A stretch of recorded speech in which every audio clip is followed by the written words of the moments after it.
কিন্তু আমি বলি না, মুজিবকে কেউ হত্যা করে নাই। মুজিবের মৃত্যু মুজিব নিজেই ডেকে এনেছে। মুজিব কোনোদিন স্বাধীনতার ডাক দেখে নাই, সে দেয় নাই, এবং সে মানে বাংলাদেশের স্বাধীনতা উনি চান নাই। উনি চাইতেছিলেন পাকিস্তান একত্রে থাকুক এবং পাকিস্তানের প্রধানমন্ত্রী তা হবেন। কখনো মনে হয়েছে যে এই শেখ হাসিনা এবং শেখ রেহেনা এই দুইটাও সেই দিন মানে নাই হয়ে যাওয়াটা মানে উচিত ছিল, এরকম মনে হয়েছে স্যার কখনো? নিশ্চয়ই। এখন দেখো, সেদিনের ঘটনায় 32 নম্বরে কি হয়েছে আমি সেটা বলেছি, কিভাবে যে লোকজন মারা গেছে, মারা পড়ছে সেটা আমি বলেছি। একটা কথা, সবাই বলে যে মুজিবকে হত্যা করা হয়েছে, হত্যা করা হয়েছে, এবং শেখ হাসিনা যে বিচার করেছে ওই হত্যার বিচারে করেছে। কিন্তু আমি বলি না, মুজিবকে কেউ হত্যা করে নাই। মুজিবের মৃত্যু মুজিব নিজেই ডেকে এনেছে। গত মুজিবের 44 মাসের রাজত্বকালে দেশে যে কি অনাচার অবিচার হয়েছে, সেটারই পরিণতিতে মুজিবের এই পরিণতি হয়েছে, এবং মুজিবকে যেতে হতো। এবং আরেকটা জিনিস, সেদিন মুজিবকে হত্যা করার প্ল্যান ছিল কি না ছিল সেটাও আমি সঠিক জানি না, কিন্তু পরবর্তী পর্যায়ে বলছি, আগে রশিদের বক্তব্যে বোঝা গেছে যে তাকে ওখান থেকে অ্যারেস্ট করে নিয়ে এসে পরে একটা সামারি কোর্ট মার্শাল করে ওর মাধ্যমে তার এক্সিকিউশন করা হয়তো ওদের প্ল্যান ছিল। তবে এটা সত্য, মুজিবকে জীবিত রেখে কোনো পরিবর্তন তখন আনা যেত না। মুজিব যেরকম শক্তিশালী, তার আন্ডারে যেসব বাহিনীটা নিয়ে যেরকম কাজ করতেছিল, তখন মুজিবকে জীবিত রেখে কিছু পরিবর্তন আসা মানে আনা সম্ভব ছিল না। এটা অনেক মানে সিভিলের লোকজন অনেকেই আমাদের কাছে এটা বলেছে যে মুজিবকে যেতে হতো। তবে যেভাবে মুজিব মারা পড়ছে দুঃখজনক ভাবে, আমিও দুঃখিত যে এইভাবে আমরা মুজিবের যাওয়াটা কেউ কল্পনা করে নাই, বা মুজিবের বাসায় যেসব লোকজন মারা গেছে বা অন্যান্য টার্গেটে যেসব মানে যারা লোকজন মারা গেছে তাদের কোনো পলিটিক্সের সাথে কোনো যোগাযোগ ছিল না, এর জন্য আমরা দুঃখিত। তবে হয় কি, এমন একটা বড় ঘটনায়, এমন একটা কুতে, যা একটা যুগ পরিবর্তনই একটা ঘটনায়, ঐতিহাসিক ঘটনায়, যে কিছু লোক মারা পড়া এটা অনাকাঙ্ক্ষিত কিছু না, এরকম হয় নাই। তবুও আমি বলবো যে দুনিয়ার যত কুর ইতিহাস যদি তুমি দেখো, তার সাথে অনেক বেশি হতাহত হয়েছে। সেই ক্ষেত্রে 22 জন লোকের মৃত্যু সেদিন বিরাট কিছু না। এটা একজন আমেরিকার একজন জজ সাহেব এই মতামত দিছে যে 15ই আগস্ট যে অসাধ্য সাধন করেছে দেশের জন্য, যে ভবিষ্যতে যে ডেমোক্রেসির প্রক্রিয়াটা মানে নিয়ে এসেছে, সেই তুলনায় 15 জন লোকের মৃত্যু কিছুই না। যেখানে বাংলাদেশে প্রতিনিয়ত লোক বিভিন্ন কারণে পলিটিক্সে খুন খারাপি হচ্ছেই যাচ্ছে। অতএব এটা দুঃখজনক, সেদিন লোকজন যেভাবে মারা পড়েছে, এটা অন্যান্য লোকের কি আমার মতে আমরা এরকম কল্পনা করিনি, এরকম হতে দেওয়া হয়নি। তবে মুজিবকে জীবিত রেখে এটা কখনো চেঞ্জ আনা সম্ভব ছিল না। আচ্ছা স্যার, মানে এই যে 72-এর পর থেকে 75-এর আগ পর্যন্ত শেখ মুজিবের এই যে সময়টা মানে কেমন ছিল, একটু আপনারা তো ওই সময় নিজের চোখে দেখেছেন, এটা আমাদের আগ্রহ আছে জানার। ওকে ওকে শেখ মুজিব যখন বাংলাদেশে আসে 10ই জানুয়ারি 1972,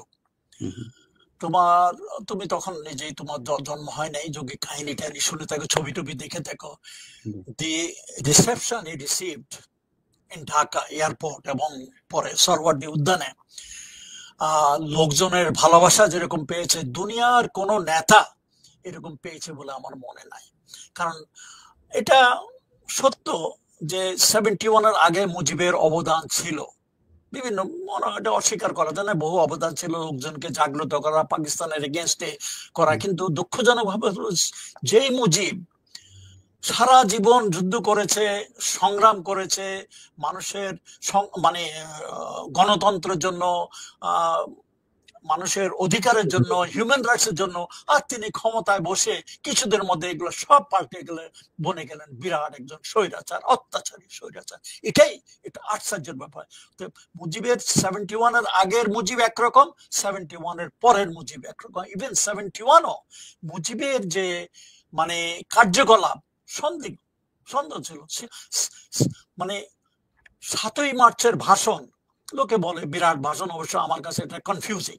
একদিকে উনি 4টা দাবি দাওয়া দেন, মানে সামরিক বাহিনীর কাছে, অন্যদিকে বলেন এবারে সংগ্রাম, স্বাধীনতা সংগ্রাম, মুক্তির সংগ্রাম, হেন তেন। এবং আওয়ামী লীগের লোকেরা মনে করে সেটাই হলো স্বাধীনতার ডাক।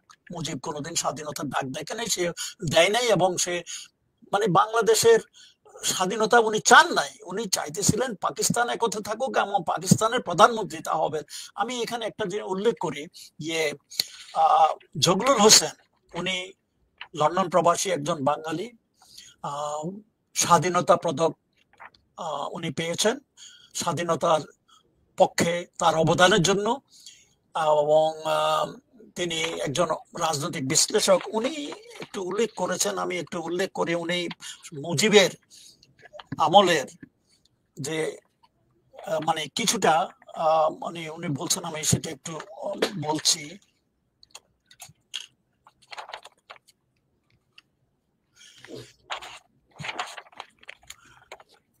মুজিবের পক্ষে দীর্ঘকাল আওয়ামী ভারতীয় প্রচারণা ও 15 বছর ধরে বাংলাদেশ তার মূর্তি, আমি একটু সানগ্লাস লাগে, মুজিব মূর্তি বানানোর পর অনেকে বলেন মুজিব ছিলেন স্বাধীনতা স্থপতি, কিন্তু বাস্তবে মুজিব কখনো স্বাধীনতা স্থপতি ছিলেন না। এটা আমার কথা না, এগুলো হলো জগলুল হোসেনের কথা।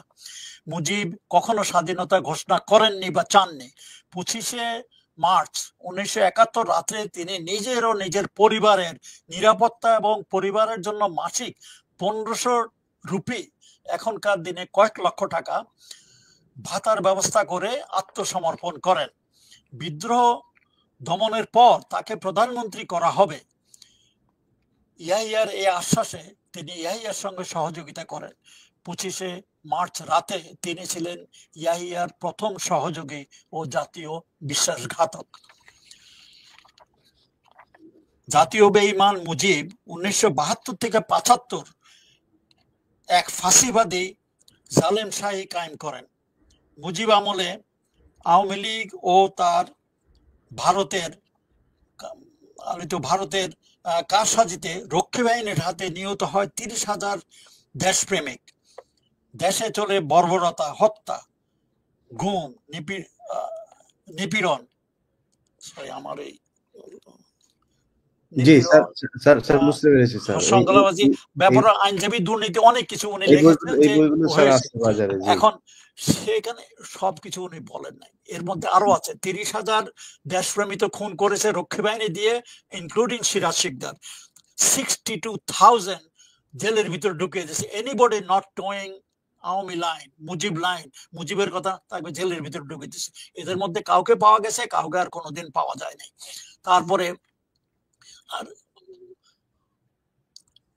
ইমার্জেন্সি ডিক্লেয়ার করলো, আই থিঙ্ক 74-এ ইমার্জেন্সি ডিক্লেয়ার করে মানুষের বাক স্বাধীনতা সব বন্ধ করে, পলিটিক্স বন্ধ করে দেওয়া হলো, মানুষের মানে fundamental rights has been suspended. তারপরে বাকশাল দৈনিক পত্রিকা 4টার বাইরে কোনো দৈনিক পত্রিকা, 4টার বাইরে কোনো পত্রিকা থাকবে না, 4টা সরকারি পত্রিকা ছাড়া বাকি সব পত্রিকা বন্ধ। এগুলো সব বন্ধ করতে করতে 4র্থ সংশোধনীর মাধ্যমে মানে তিনি নিজেকে জাতির পিতা বানালেন। তারপরে আর এই বাকশাল এসব সব 4র্থ মাধ্যমে, মানে যা অনেক কিছু আছে, এখন ডিটেল আমি ওসব যেতে চাই না।